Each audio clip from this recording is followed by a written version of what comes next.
So, we start with the Bedminster scorecard.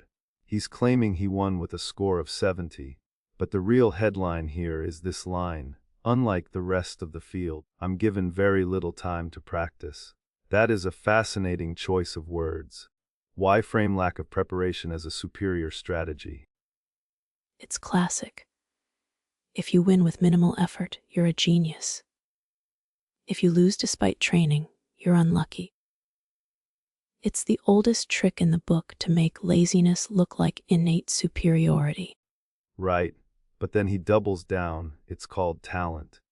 He's not just saying he's good, he's saying everyone else is fundamentally lacking in that specific attribute. It's a very exclusive club.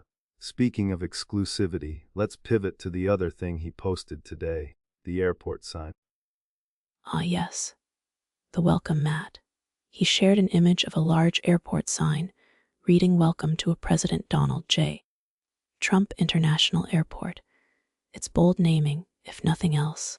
It is, and he linked to a piece about it, titled "Why I Put President Trump's Name on Palm Beach's Airport." It feels like a branding exercise more than civic honor. But then the feed gets weirdly technical. He shares links about Sable Offshore and combating Fury Sky's drone warfare.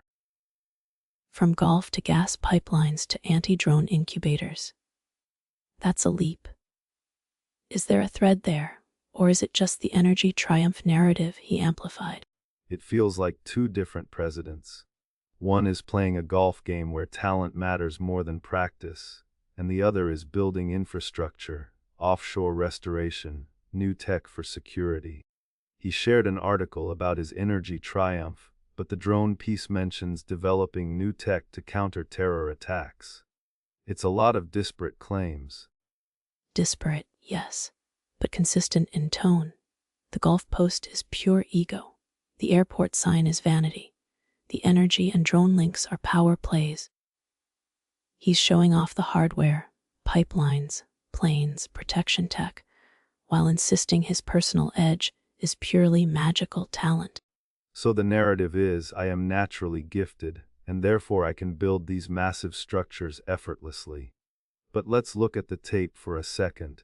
We have Ethereum edge down 0, 23rd percentile, and Bitcoin edge down 0.5%, 16th percentile. Do you see that energy or drone narrative in those moves? No. You see exactly what I told you: nothing. The market moved a fraction of a percent down on both. It didn't spike on the triumph or dip on the drone terror. It just edged down. The post and the tape happened at the same time, but they're not talking to each other. Exactly. He's shouting about talent and airports while the crypto market is barely twitching. I'm curious though, does he actually believe the talent angle holds up when you look at the actual infrastructure work? The Sable offshore restoration he linked. He doesn't care if it holds up. He cares that he's associated with the triumph. Whether he swung the hammer on the pipeline or just put his name on the plaque, the signal is the same: look at what I've done.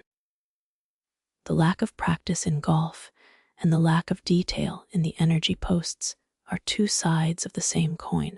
So the takeaway is less about the facts of the golf score or the pipeline, and more about the curation. He's curating an image of effortless dominance across sports, real estate, and defense tech. And the market, it just edged down 0.5% on Bitcoin and down 0.11% on Ethereum, completely indifferent to the talent claim. Precisely.